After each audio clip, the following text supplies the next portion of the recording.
Gracias, Señor. Gracias, Padre. Bien, queridos hermanos, vayan al libro de Gálatas. Comenzamos esta prédica en la serie del libro de Gálatas y el título de este mensaje es El fruto del Espíritu. El fruto del Espíritu. ¿Cuántas veces ustedes han ido a un árbol y se han dado cuenta, sobre todo los cítricos, a mí me ha pasado? Vas a un árbol que son muy parecidos y no sabemos distinguir si es limón, si es un pomelo, si es un naranjo o si es un mandarino. Sobre todo en mi caso, que yo no soy un experto. Pero si ustedes, que ya tienen el conocimiento, ven el fruto, se dan cuenta cuál es la esencia de ese árbol. ¿Y cuál es la esencia? Por el fruto. Y Cristo dijo que por los frutos conoceríamos si es una buena persona y no es una persona del reino. Bien, entonces acá Pablo, en esta introducción, lo que quiero decir, vamos a hacer un breve repaso de lo que venimos estudiando. Es una carta que fue escrita una circular, que valga la redundancia, circuló por toda la región de Galacia, llamados los Gálatas, aquellos creyentes que eran gentiles. Y había una comitiva de judaizantes que estaban querían que se circuncidaran y que guardaran todo el antiguo pacto, la ley de Moisés. Y Pablo les escribe esta carta, y en los sermones anteriores, sobre todo en el capítulo 4, él ha hablado de la ley. Bien, él ha hablado de la ley. Ahora les dijo que debían andar en la libertad del amor. Y vimos que San Pablo a los Corintios les había dicho qué es lo que era el amor. Era un amor abnegado, un amor que no estaba sujeto a un sentimiento, a una experiencia, sino que era un amor como el que Cristo mismo les había enseñado. Un sacrificio total, una entrega total. Bien. Luego les dijo que no entraran en conflictos, bien, y que no se consuman, o que tengan cuidado entre ellos mismos y no haya pleitos, porque esto obviamente iba a traer división. Y les habló de lo que iba a producir el fruto de la carne, o las obras de la carne, mejor dicho. Las obras de la carne. Vimos dos sermones que hablaban de andar en el Espíritu, que ese es el imperativo, ese es el llamado del apóstol Pablo, de andar en el Espíritu. Y hay que dejar en claro que la santificación también nosotros somos parte de esa santificación. Entonces tenemos que vivir en el Espíritu. Hay una persona, porque el fruto del Espíritu nos recuerda a alguien. Hay una persona que vivió una vida perfecta. Esa persona es digna ¿de qué? De imitación. Y eso es lo que Pablo nos está diciendo aquí. Debemos imitar a alguien que vivió constantemente en el Espíritu Santo. En el libro de Mateo, capítulo 3, en el versículo 16 y 17, hay un relato que es el bautismo de Jesucristo. Y cuando Él se bautiza, allí se ve la Trinidad, un destello de la Trinidad, donde el Padre lo señala a Jesús y se ve el Espíritu Santo descender como paloma, diciendo: este es mi Hijo amado, en quien tengo complacencia. Y el Señor Jesucristo, Él sí manifestó el fruto del Espíritu. El pastor Miguel Núñez una vez dijo desde el púlpito que Jesucristo fue la persona que vivió siempre, constantemente, bajo el control de la tercera persona de la Trinidad. ¿Quién es? El Espíritu Santo. Pablo en 2 de Corintios, y también dijimos, antes de citar ese texto, dijimos que todo creyente tiene el Espíritu Santo. De manera que lo que voy a decir ahora, que es andar en el Espíritu, pasaje que vamos a leer, no se le puede pedir a alguien que no tiene. Imagínense pedir algo cuando alguien no lo tiene, es algo imposible. Bien, si uno Si Pablo les está pidiendo que anden en el Espíritu, ¿es por qué? Porque da por sentado que todo cristiano tiene el Espíritu Santo, y eso también lo vimos. ¿Bien? Y en 2 de Corintios capítulo 5, versículo 17, el apóstol Pablo les dijo a los corintios lo siguiente: de manera que si nosotros estamos en Cristo, si aún no está en Cristo, ¿qué es lo que es? Nueva criatura es. Las cosas viejas pasaron y todas son hechas nuevas. Entonces, anteriormente vimos las obras de la carne, y Pablo señala eso como una vida ¿qué? Antigua, y ya vivimos en una vida nueva, y debemos que apropiarnos con fe para vivir esa vida que vivió el Señor Jesucristo. Otro pasaje es que 2 de Timoteo, lo vamos a leer, a ese 2 de Timoteo, capítulo 1, versículos 6 y 7, 2 de Timoteo en esta introducción. Vamos a 2 de Timoteo, capítulo 1, versículos 6 y 7. Pablo le dice a Timoteo: por lo cual te recuerdo que avives el fuego del don de Dios que hay en ti. Todo esto que estoy diciendo en la introducción, van a ver cómo encaja cuando lleguemos a los pasajes. ¿Por qué? Porque la salvación es monergista. ¿Qué significa eso? La salvación solamente depende ¿de quién? De Dios. Pero el andar en el Espíritu, el cultivar una vida de poder y de vencer a la carne, las obras de la carne que anteriormente el apóstol Pablo ha nombrado, y las ha nombrado desordenadamente, ¿como quién? ¿Por qué? Porque son parte de un reino que nosotros no pertenecemos. Son partes del reino de Satanás, que se caracteriza por ser ordenado. Por él va a hablar del fruto del Espíritu ordenadamente, y ya voy a dar los enunciados de lo que voy a explicar en esta noche. Pero la santificación es sinergista. ¿Bien? ¿Qué quiere decir eso? Que son dos energías. Es el Espíritu Santo nosotros, pero nosotros dándole ¿qué?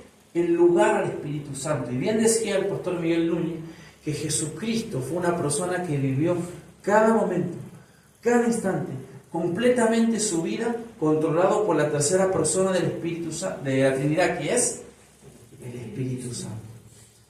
El título de este sermón se llama El fruto del Espíritu. Y Pablo le dice a Timoteo: por lo cual te recuerdo que avives el fuego del don de Dios. Vengo hablando de activar la fe. ¿Ven? ¿Qué le está diciendo Pablo? Activa tu fe.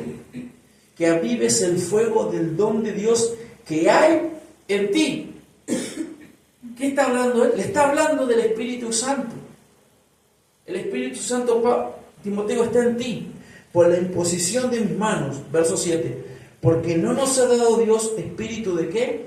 De cobardía, sino de poder, de amor y de dominio propio.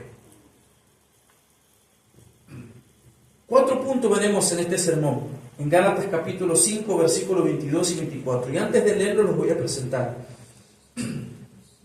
El apóstol Pablo presenta 9 frutos, lo cual podemos dividirlos en grupos de 3. El primer grupo habla de la nueva vida en Cristo. La nueva vida en Cristo, que ese grupo está compuesto por el amor, la paz y el gozo. El segundo grupo es el carácter agradable del cristiano con sus semejantes. Repito, el segundo grupo, que está compuesto por paciencia, benignidad y bondad, refleja el carácter agradable del cristiano con sus semejantes. Y un tercer grupo del fruto del Espíritu Santo, que son fe, mansedumbre y dominio propio, ¿bien? Se llama, lo he denominado el carácter íntegro del cristiano. Y un cuarto punto, vamos a ver que en el Espíritu podemos agradar a Dios en este mundo. Repito, en el Espíritu Santo podemos agradar a Dios en este mundo. Ahora vamos a los pasajes de Gálatas capítulo 5. Y vamos a leer Gálatas capítulo 5, versículo 22 al 24. Mis hermanos, ¿quién fue la persona que vivió perfectamente y cual Pablo está apuntando acá? ¿Quién es la persona que vivió controlado por el Espíritu Santo? Jesús. Sin embargo, eso no debemos nosotros usar como excusa para decir, no, solamente Cristo pudo vivir. No, al contrario, Pablo nos está motivando para que nosotros vivamos en el Espíritu Santo el mayor tiempo que nos sea posible. Y hemos leído la vez pasada que hay una lucha entre ¿qué? Entre la carne y el Espíritu. Bien, pero ahora vayamos allí.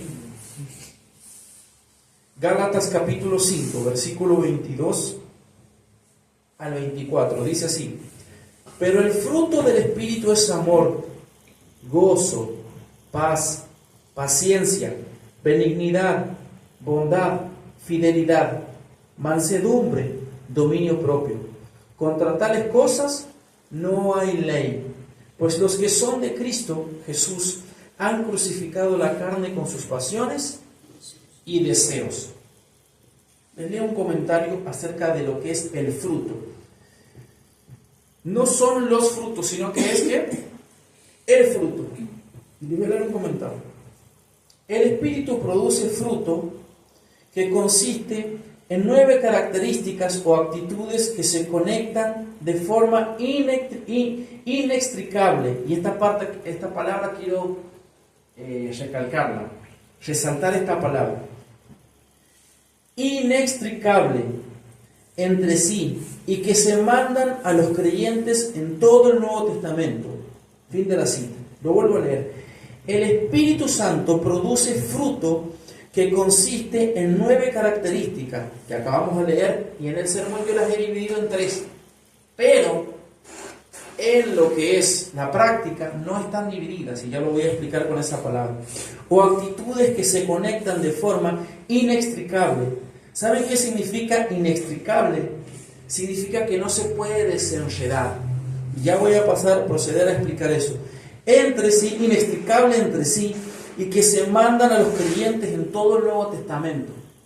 La Biblia nos manda que ahora Pablo por lo general tiene un sistema de explicar sus cartas. Él empieza con la teoría, que es la teología, y después termina con ¿qué? Con lo práctico. Y esto que estamos leyendo es práctico. El libro más teológico del Nuevo Testamento es posiblemente el libro de Romanos. El libro de Romanos. ¿Cómo terminan los últimos capítulos de Romanos? Totalmente prácticos, ¿visto? Como Pablo empieza hablando de amar al prójimo, de no desearle los débiles de la fe, tener compasión de ellos, etc. Entonces hemos venido hablando de mucha teología. El capítulo 3 y el capítulo 4 de Gálatas es considerado como uno de los capítulos más teológicos, porque Pablo explica ahí la relación, la justificación por la fe, cómo la simiente de Abraham significa ¿quién? Cristo, y en Cristo se cumplen esas promesas. Pero ahora va a pasar a lo práctico. Va a pasar a lo práctico. Entonces el primer punto de este sermón en el grupo se llama la nueva vida en Cristo. Esa nueva vida de Cristo está representada por 3 frutos, 3 características del fruto, mejor dicho, del Espíritu Santo, que es amor, gozo y paz. Pero déjenme decir un comentario más de lo que acabo de decir, esa palabra que significa inextricable. Y lo voy a decir de esta manera. Imagínense que alguien viene, un cristiano, y dice: mire, no tuve paciencia. A veces te falta paciencia, pero tuve amor. No es lo que está diciendo el apóstol Pablo.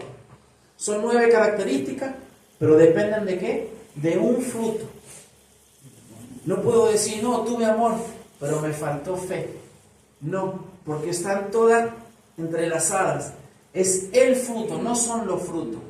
De manera que algunos dicen: no, es que a vos te falta paciencia, te falta dominio propio. No te está faltando dominio, te está faltando ¿qué? El fruto, que implica todo. ¿Me hice entender en lo que acabo de decir? De manera que separar esto no es lo que está diciendo el pasaje. Vamos a Gálatas capítulo 5, verso 22.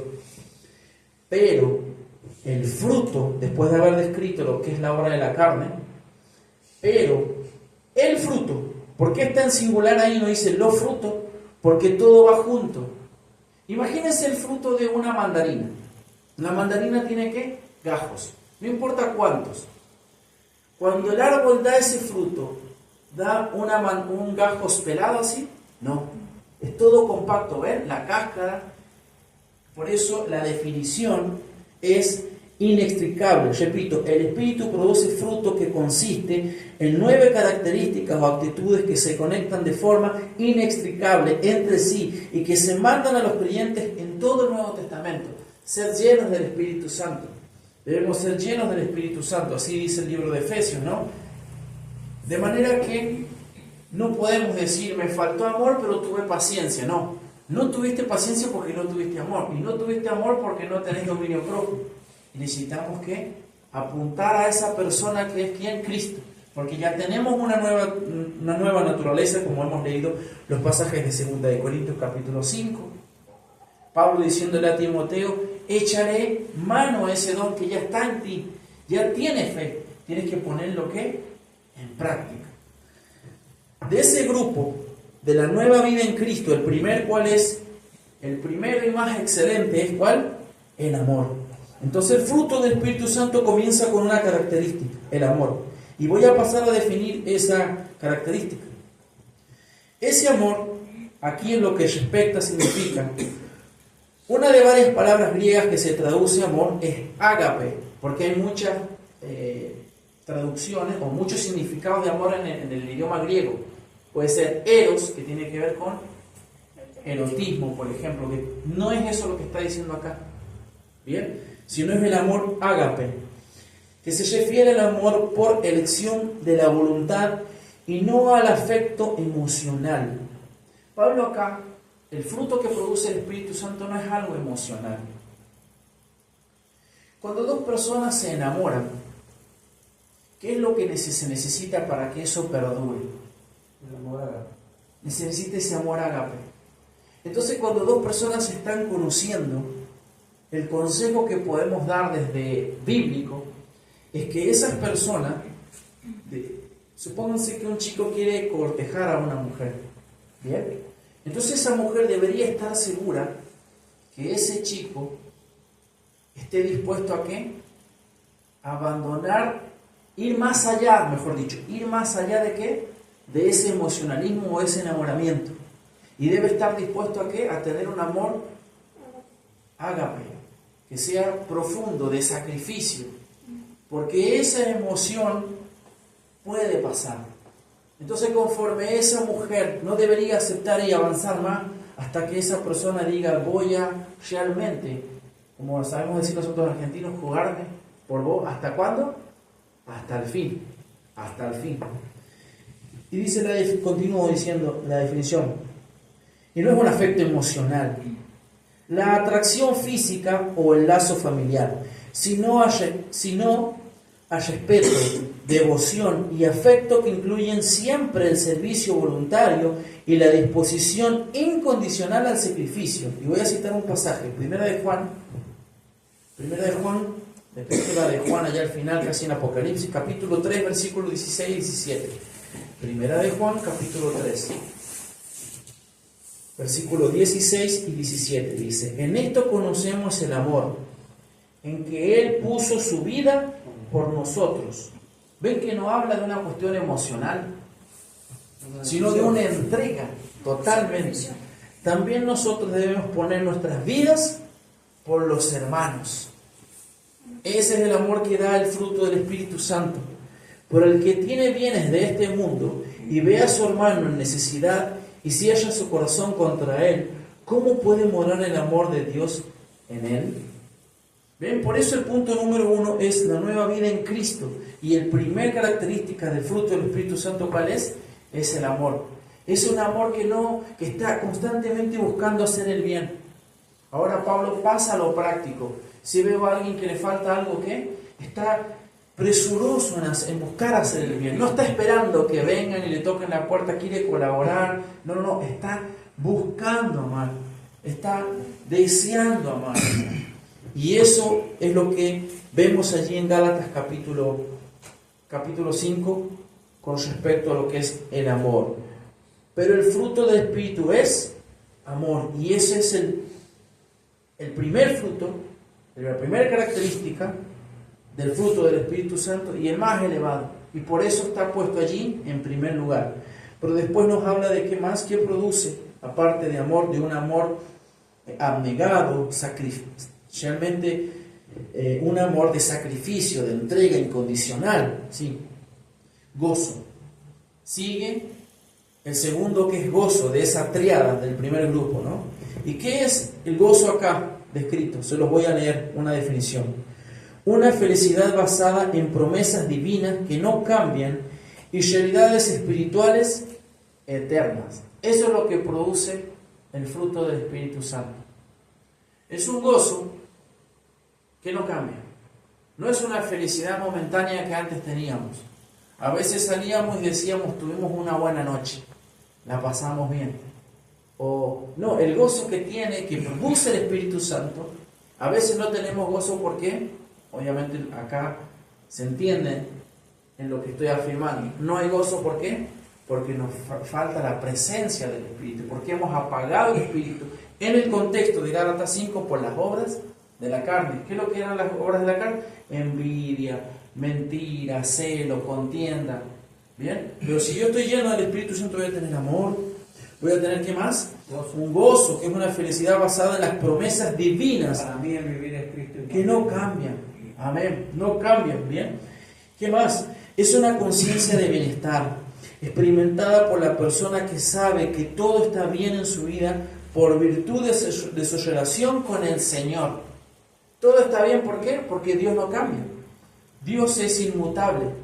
Dios no va a variar. Dios no va a cambiar. Y vamos a ver un pasaje, porque Pedro decía, primera de Pedro, capítulo 1, ¿qué dice? A ver, Pedro ahí. Primera de Pedro, antes de Juan, está Pedro. Primera de Pedro, capítulo 1, versículo 8. Nos dice el apóstol lo siguiente: a quien sin haber visto, ustedes lo aman, y a quien ahora no ven, pero creen en Él, hablando de Dios, y se regocijan grandemente con gozo inefable y llenos de gloria. ¿Ven? Pedro está diciendo, se gozan con un gozo ¿qué? Inefable, lleno de gloria, al buscar a Cristo, al buscar a Dios, que no ven, pero por la fe. Ese es el gozo. Esa es la definición de gozo aquí en las características del fruto del Espíritu Santo.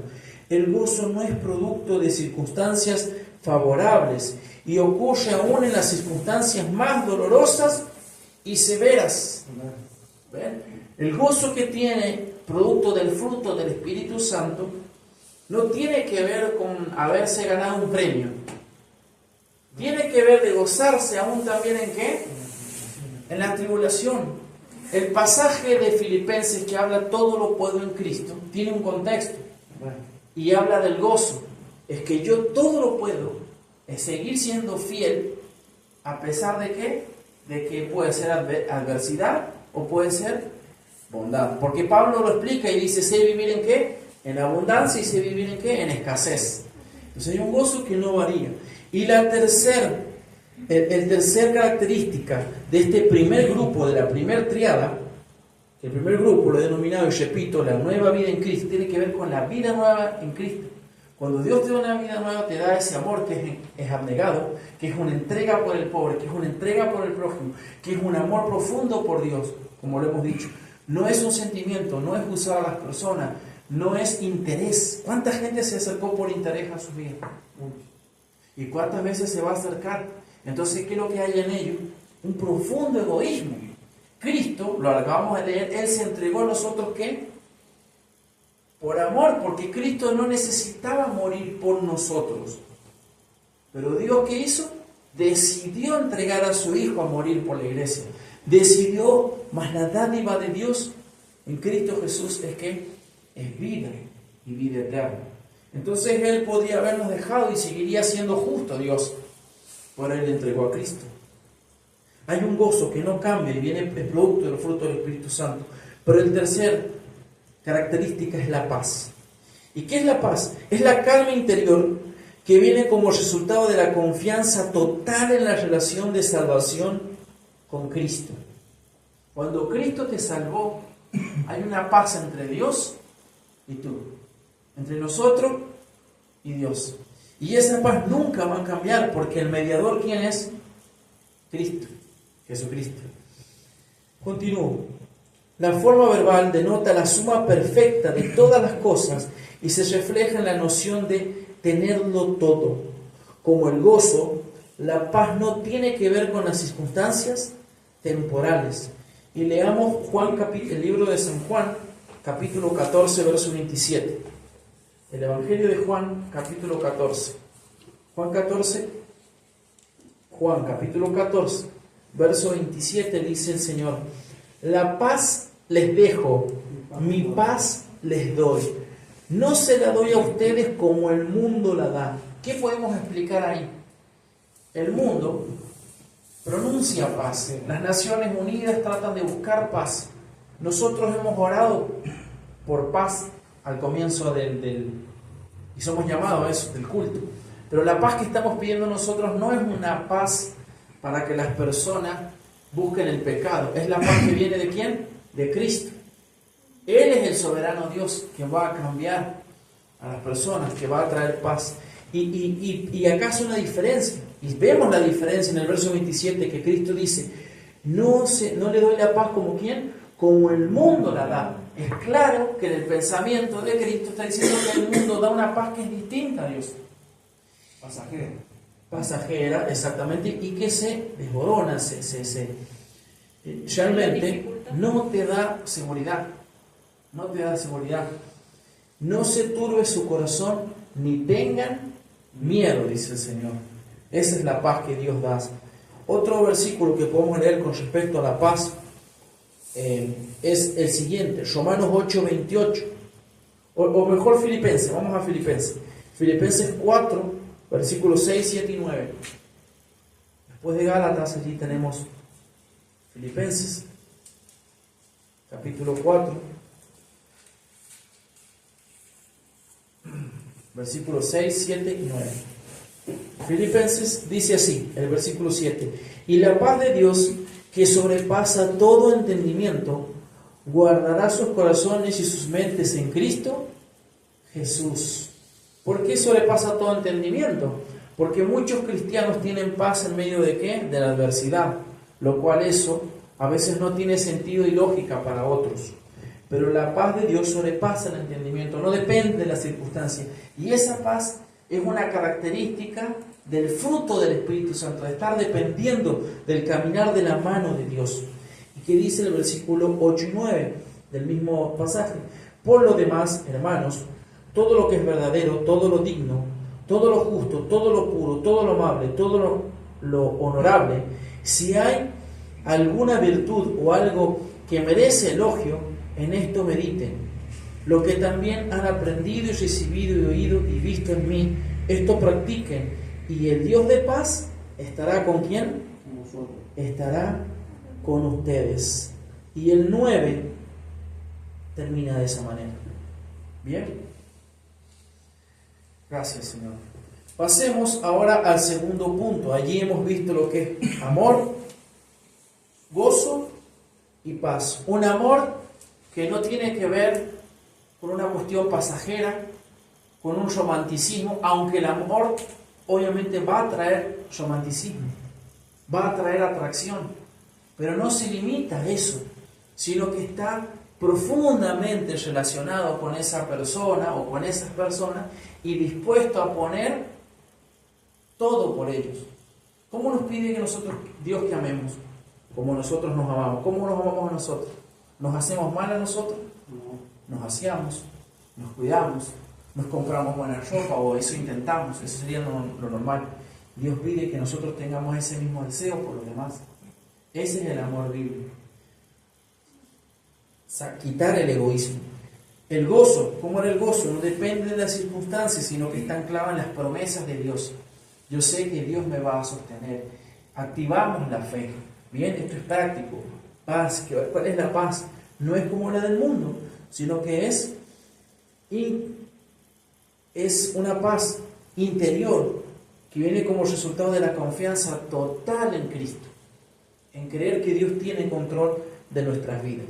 Número 2, vemos el segundo grupo de estos 9 características y tiene que ver con el carácter agradable del cristiano con sus semejantes. Esos 3 frutos que vamos a ver se reflejan en cómo nosotros vamos a manifestar un carácter agradable ¿a quién? Al prójimo. O si vamos a ser egoístas, o si vamos a ser soberbios o engreídos. ¿Y qué dice la palabra de Dios? Vamos al libro de Gálatas. Hemos hablado de amor, gozo y paz. Pero ¿cuál es el que sigue después de paz?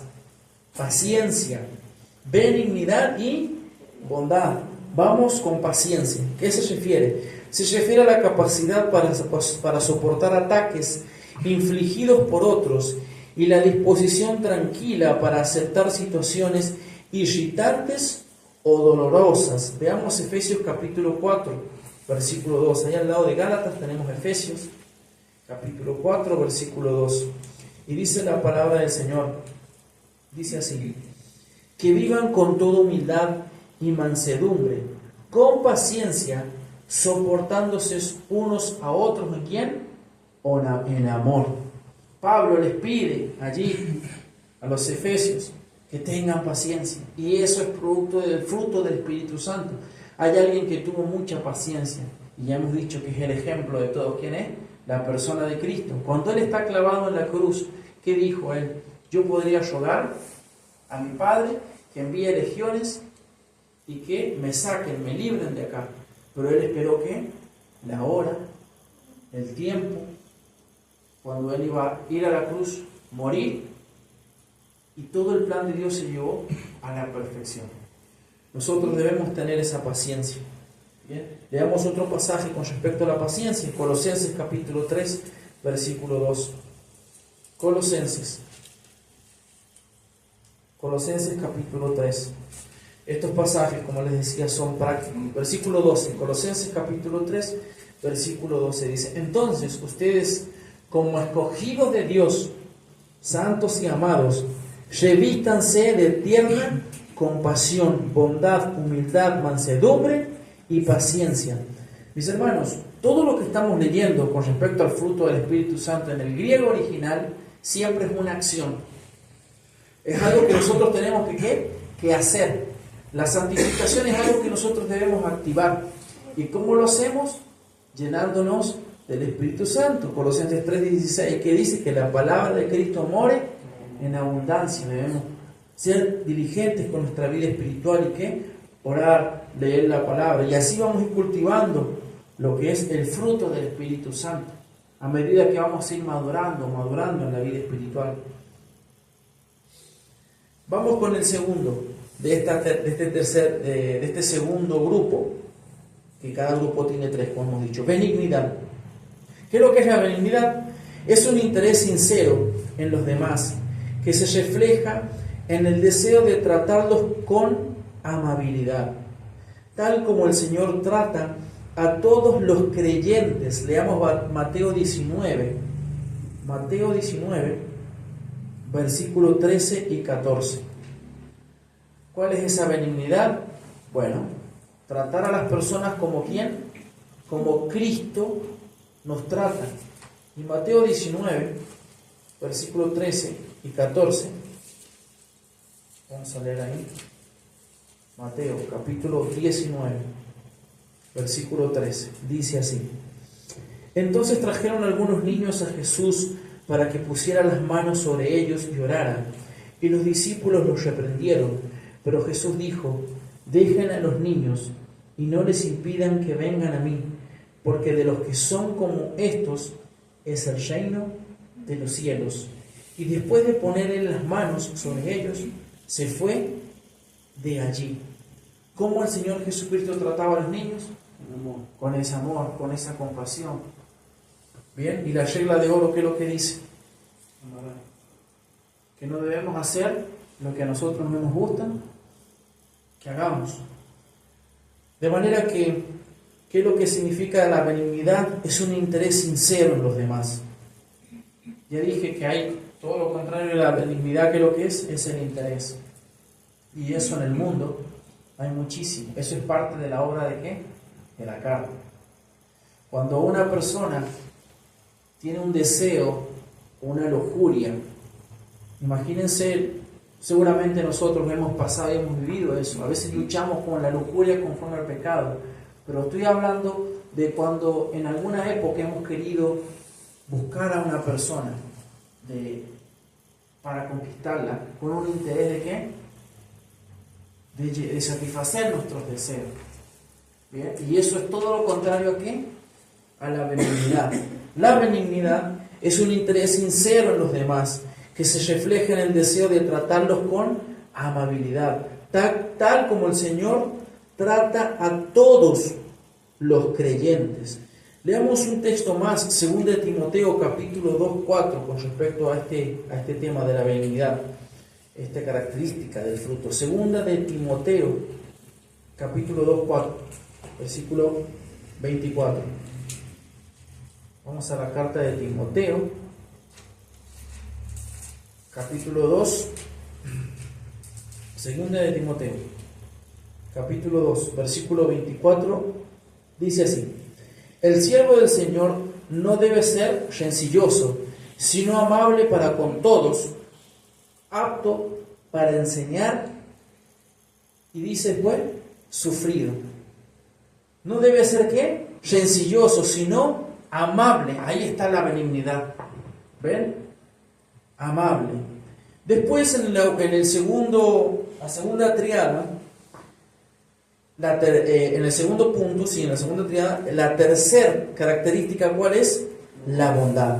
¿Y qué es esa bondad? Es una excelencia moral y espiritual que se manifiesta en la iniciativa para emprender actos de bondad. Romanos 5:7, leamos ahí. Dios manda a los creyentes que sean bondadosos para dar ejemplo a los demás. Romanos 5:7, ¿qué es lo que nos dice el libro de Romanos? Vayamos allá. Romanos capítulo 5, versículo 7.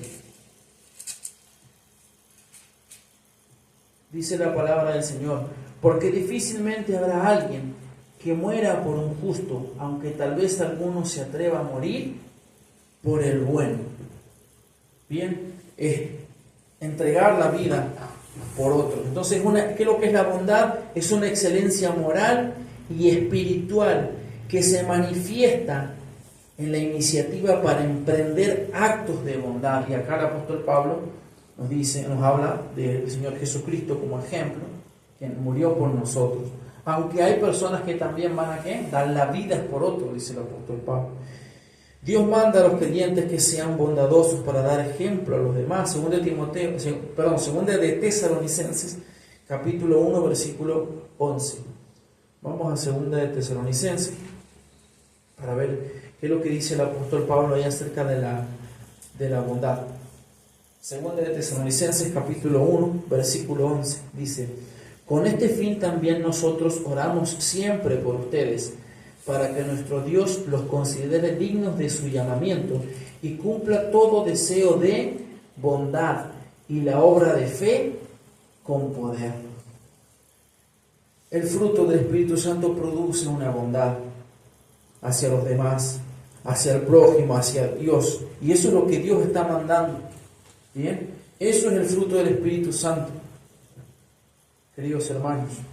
Pero ahora pasemos al último grupo de estos 9 característicos y de estas triadas por cada grupo. Y esos son fe, que también se puede traducir como fidelidad, mansedumbre, también templanza o dominio propio, dependiendo de la versión. Pero vamos al primero. ¿Cuál es el primero? Fe. Y el punto 3, lo he denominado, de este tercer grupo, se llama el carácter íntegro del cristiano. El fruto del Espíritu Santo va a producir ¿qué? Integridad. Por eso esa palabra fe que aparece ahí también se puede traducir como fidelidad.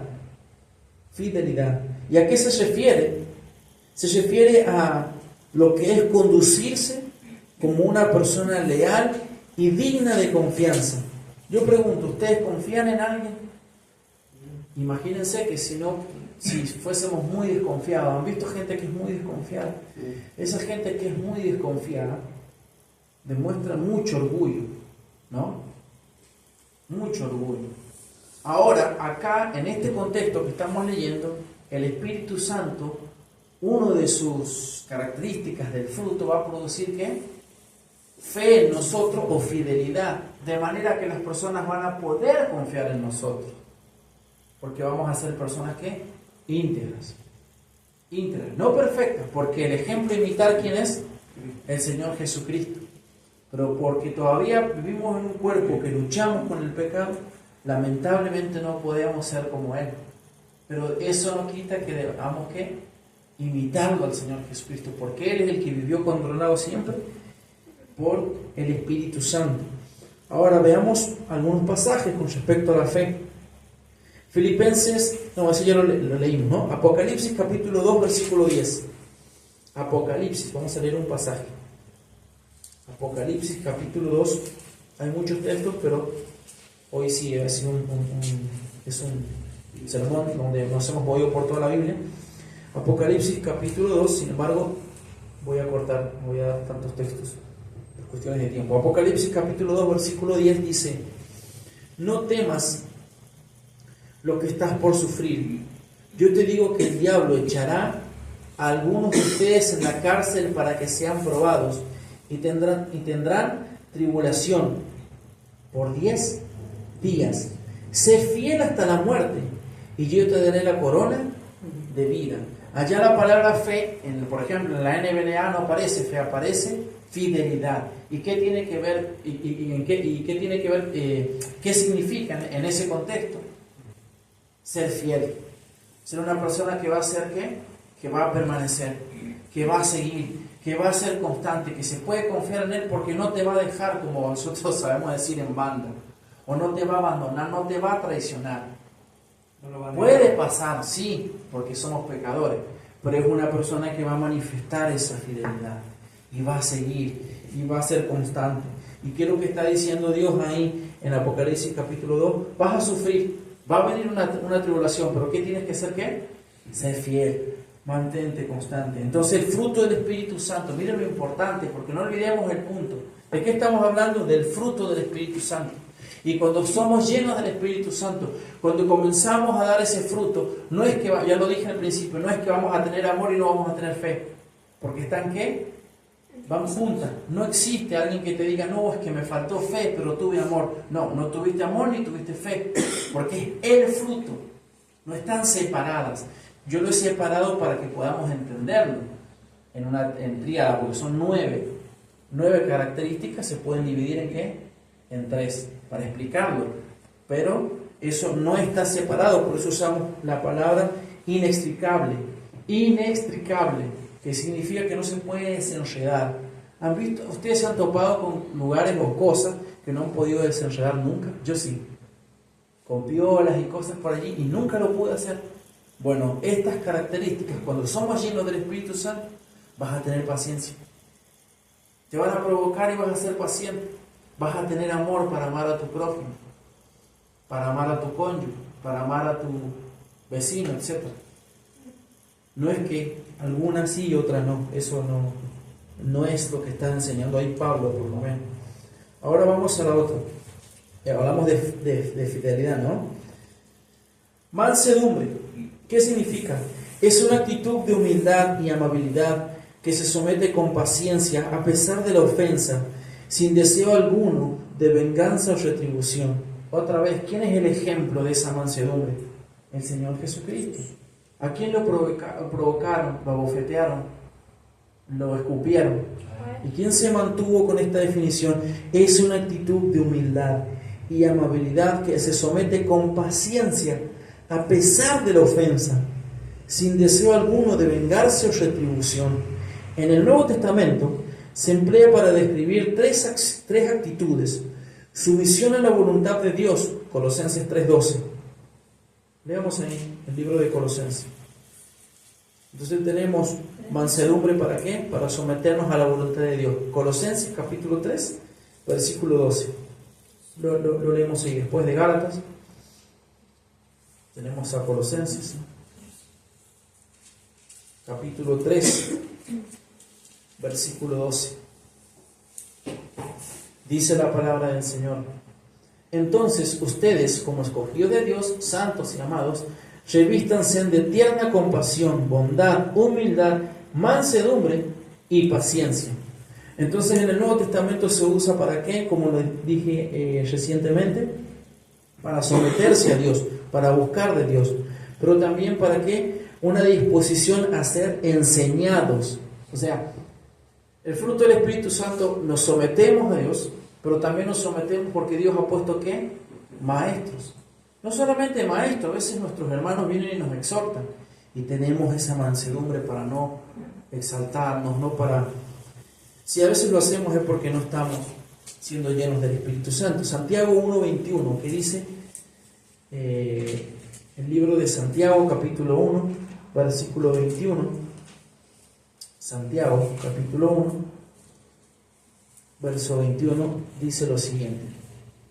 Se los leo. Por lo cual, desechando toda inmundicia y todo resto de malicia, reciban ustedes con humildad la palabra implantada, que es poderosa para salvar sus almas. ¿Ven? Con toda humildad recibimos la palabra de Dios. La palabra de Dios. Y también en el Nuevo Testamento se emplea para considerar a los demás. Efesios 4:2. Efesios capítulo 4, versículo 2. Después de Gálatas tenemos Efesios. Efesios 4, versículo 2 dice: que vivan con toda humildad y mansedumbre, con paciencia, soportándose unos a otros en amor. ¿Qué más significa esa mansedumbre? Bien, es humildad, amabilidad, que se somete con paciencia a pesar de la ofensa. Ahora pasemos a la segunda. Perdón, es la última esta. Bien, es la última de esta triada. Ya hablamos de fe, que también puede ser fidelidad, ahí la traducción. Ya hablamos de mansedumbre. Ahora hablemos de templanza o dominio propio. No sé si dice dominio propio la Reina Valera. Dice templanza. Bueno, la NBLA dice dominio propio. El fruto del Espíritu Santo da dominio propio. Dice así: ¿qué es lo que es la templanza? También se conoce como dominio propio y se refiere a la restricción de las pasiones y los apetitos. Leamos 1 Corintios 9:25. Vamos a leer un texto. Solo un texto. 1 Corintios, capítulo 9, versículo 25. La templanza también puede ser traducida como dominio propio, ya lo hemos dicho, y tiene que ver con, cuando somos llenos del Espíritu Santo, el fruto del Espíritu Santo hace que nosotros podamos vencer esas pasiones carnales, la lujuria. Bien. 1 Corintios, capítulo 9, versículo 25, dice así: y todo el que compite en los juegos se abstiene de todo. Ellos lo hacen para recibir una corona corruptible, pero nosotros una incorruptible. Eso es lo que produce el fruto del Espíritu Santo en nosotros, la capacidad para decirle no al pecado, el pecado que tiene que ver con esa tentación. Imagínense, por eso es importante ser lleno del Espíritu Santo y que el fruto del Espíritu Santo comience a obrar en nosotros y comencemos a dar fruto. Vamos a Gálatas capítulo 5. Vamos a ir al último punto. El cuarto punto de este sermón es: en el Espíritu Santo podemos agradar a Dios en este mundo. ¿En la carne podemos agradar a Dios? El Nuevo Testamento nos dice que no. Pero si vamos a agradar a Dios, lo debemos hacer ¿con quién? En el Espíritu Santo. Y ese es el llamado de la Biblia, a que nosotros podamos vivir en el Espíritu. Así como Cristo vivió en el Espíritu, que nosotros también podamos vivir. Por eso el fruto del Espíritu Santo eso produce. Y a medida que nosotros nos vamos ejercitando en la piedad, a medida que nosotros vamos poniendo en práctica, Pablo les decía: el que robaba, ¿qué? Que ya no robe más y que trabaje. El que mentía, que ya no miente más, sino que diga la verdad. El que decía palabras ociosas, que serían malas palabras, ya no diga más. Y que comencemos a vivir en el Espíritu Santo. Y conforme vamos avanzando en esa santificación, vamos obteniendo victoria sobre el pecado. Vamos viviendo y siendo controlados por el Espíritu Santo. De eso se trata Gálatas capítulo 5, versículo 22. Vamos allí. Pero el fruto del Espíritu es amor, gozo, paz, paciencia, benignidad, bondad, fidelidad, mansedumbre, dominio propio. Contra tales cosas no hay ley, dice el apóstol Pablo. ¿Por qué no hay ley? Él venía hablando de la ley. El Antiguo Testamento, ¿la ley para qué servía? Para llevarnos a Cristo. Lo sigue siendo en la ley de Cristo. Pero Pablo está diciendo, cuando ustedes son guiados por el Espíritu Santo que les ha sido dado, no necesitan algo que los dice, si no lo haces, te voy a dar, te voy a corregir, vas a tener una pena. Te sometes basado en la primera característica, ¿cuál es? En el amor. No venimos a Cristo por miedo de ir al infierno. Venimos a Cristo ¿por qué? Por amor. Por una profunda devoción por lo que Él ha hecho por nosotros. Y eso es lo que está diciendo Pablo. Contra tales cosas no hay ley. No hay una ley que te esté persiguiendo. Eso es muy característico de la religión falsa. ¿Por qué están ahí? Porque tienen miedo a ser castigados por Dios. Ya no hay castigo, de manera que los que están en Cristo, nueva criatura es. Y Romanos 8, versículo 1, dice que los que están en Cristo no hay ¿qué? No hay condenaciones para los que están en Cristo Jesús. De manera que no hay una ley que nos impulse, porque vivimos en el Espíritu Santo. Somos guiados por el Espíritu Santo. Pero no se olviden que eso no va a venir flotando. Dos cosas muy importantes antes de pasar al último punto de este sermón. ¿Cuál es?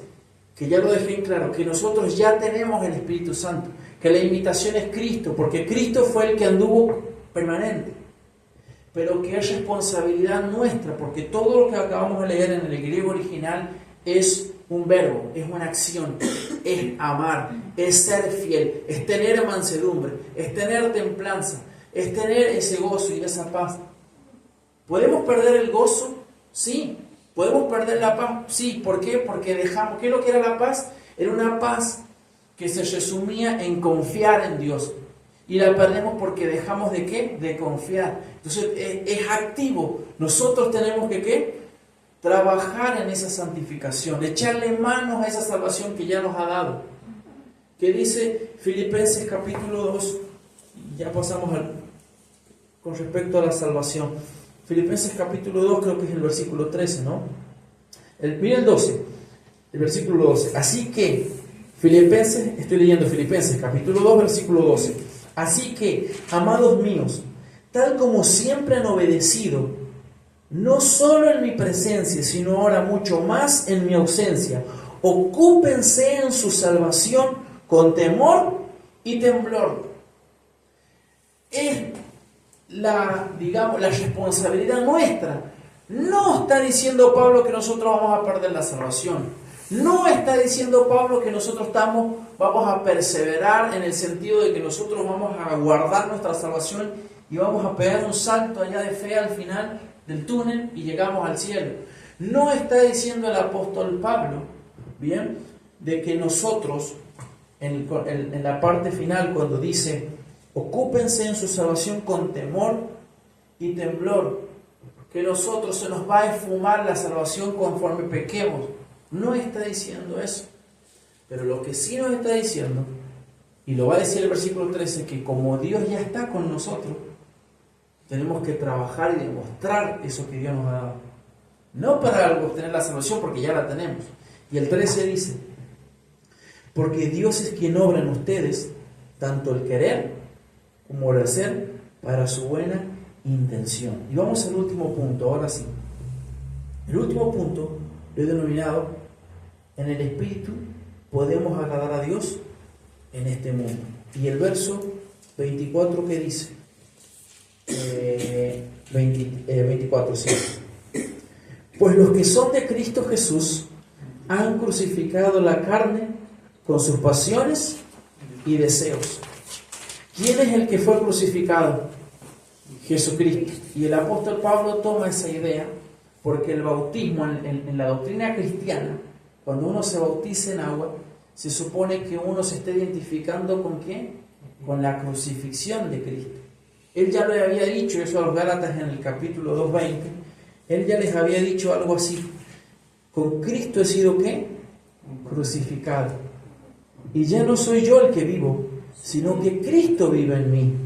Y la vida que ahora vivo en la carne, la vivo por la fe en el Hijo de Dios, el cual me amó y se entregó a sí mismo por mí.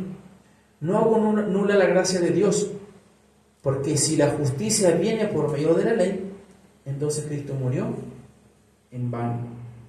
Por eso Pablo les dice, pues los que son de Cristo, o sea, ustedes Gálatas que son de Cristo, usted iglesia que son de Cristo, ¿qué es lo que tienen que hacer ahora en más? Echarle manos a esa salvación, como hemos leído en Filipenses. ¿Y cómo lo tienen que hacer? Bueno, han crucificado la carne con sus pasiones y deseos. ¿Qué es lo que es contrario al fruto del Espíritu? ¿Qué impide que no podamos dar fruto? ¿Qué está impidiendo que nosotros podamos avanzar en nuestra vida espiritual? Contexto, las obras de la carne, ¿cuáles eran? ¿Se acuerdan? ¿Ven cómo el fruto del Espíritu Santo está ordenado? ¿Ven cómo se presenta ordenado? 9 lo podemos dividir en 3. El 3 es un número muy importante en la Biblia. ¿Bien? 3 personas que representan ¿a quién? La perfección, el Dios perfecto, la Trinidad.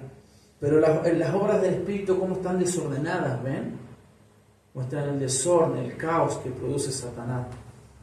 Sin embargo, nosotros podemos, como he dicho, agradar a Dios en este mundo, ¿pero en qué? Si vivimos en el Espíritu Santo. Veamos un texto más, Romanos 6, versículo 6. Y ahí pasamos a la conclusión. Romanos capítulo 6, versículo 6.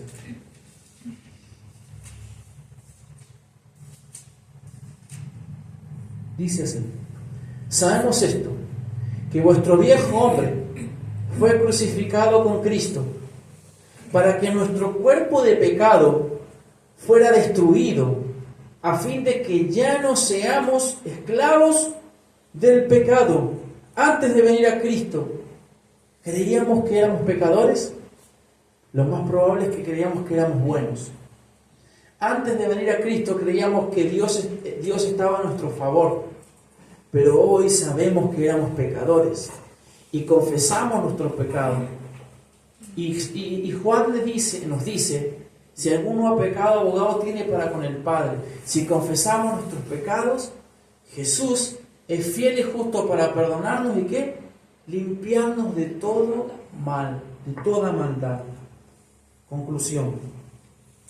El llamado del apóstol Pablo a los Gálatas, y por consiguiente a nosotros, porque ese llamado a quién fue, a los Gálatas, pero también nos aplica a quién, a nosotros, al hoy, a la iglesia de Cristo. Por consiguiente a nosotros, es cultivar una vida de obediencia, ¿bien? Y rendición a Dios por medio del Espíritu Santo que nos fue dado. Pónganse de pie, mis hermanos, y terminamos orando.